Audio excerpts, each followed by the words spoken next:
Hi hello ನಮಸ್ಕಾರ ಸ್ನೇಹಿತರೆ, ರನ್ನ ಟಿವಿಗೆ ನಿಮ್ಮೆಲ್ಲರಿಗೆ ಸ್ವಾಗತ. ಜಿ ಕನ್ನಡದಲ್ಲಿ ಪ್ರಸಾರವಾಗುತ್ತಿರುವ ಜನಪ್ರಿಯ ಧಾರಾವಾಹಿಗಿರುವ ಶ್ರಾವಣಿ ಸುಬ್ರಹ್ಮಣ್ಯ ಧಾರಾವಾಹಿಯು ಇದೀಗ ಅಂತಿಮ ಘಟ್ಟದತ್ತ ಸಾಗುತ್ತಲಿದೆ. ಇನ್ನು ಕೆಲವೇ ದಿನಗಳಲ್ಲಿ ಈ ಧಾರಾವಾಹಿಯು ಅಂತ್ಯವನ್ನು ಕಾಣಲಿದೆ.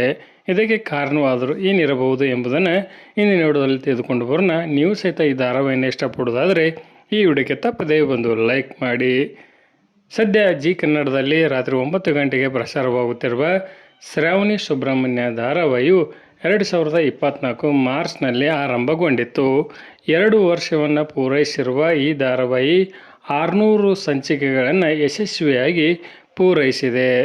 ಒಳ್ಳೆಯ TRPಯನ್ನು ಪಡೆದುಕೊಳ್ಳುತ್ತಿದ್ದ ಶ್ರಾವಣಿ ಸುಬ್ರಹ್ಮಣ್ಯ ಧಾರಾವಾಹಿಯು ಇತ್ತೀಚೆಗೆ ನಿರೀಕ್ಷೆಯ TRPಯನ್ನು ಪಡೆದುಕೊಳ್ಳುತ್ತಿಲ್ಲ. ಸದ್ಯ ಪ್ರಸಾರವಾಗುತ್ತಿರುವ ಎಲ್ಲ ಧಾರಾವಾಹಿಗಳಲ್ಲಿ ಈ ಧಾರಾವಾಹಿಗೆ ಅತಿ ಕಡಿಮೆ TRP ಬರುತ್ತಲಿದೆ. ಹೀಗಾಗಿ ಶ್ರಾವಣಿ ಸುಬ್ರಹ್ಮಣ್ಯ ಧಾರಾವಾಹಿಯು ಇನ್ನೇನು ಕೆಲವೇ ದಿನಗಳಲ್ಲಿ ತನ್ನ ಕಥೆಗೆ ವಿದಾಯವನ್ನು ಹೇಳಲಿದೆ ಎಂದು ತಿಳಿಯಬಹುದಾಗಿದೆ. ಹೊಸ ಧಾರಾವಾಹಿಗಳಿಗೆ ಅವಕಾಶವನ್ನು ಮಾಡಿ ಕೊಡುವ ಅನಿವಾರ್ಯತೆ ಇರುವುದಕ್ಕಾಗಿ ಈ ಧಾರಾವಾಹಿಯು ಸದ್ಯದಲ್ಲಿಯೇ ತನ್ನ ಕಥೆಗೆ ವಿದಾಯವನ್ನು ಹೇಳಲಿದೆ.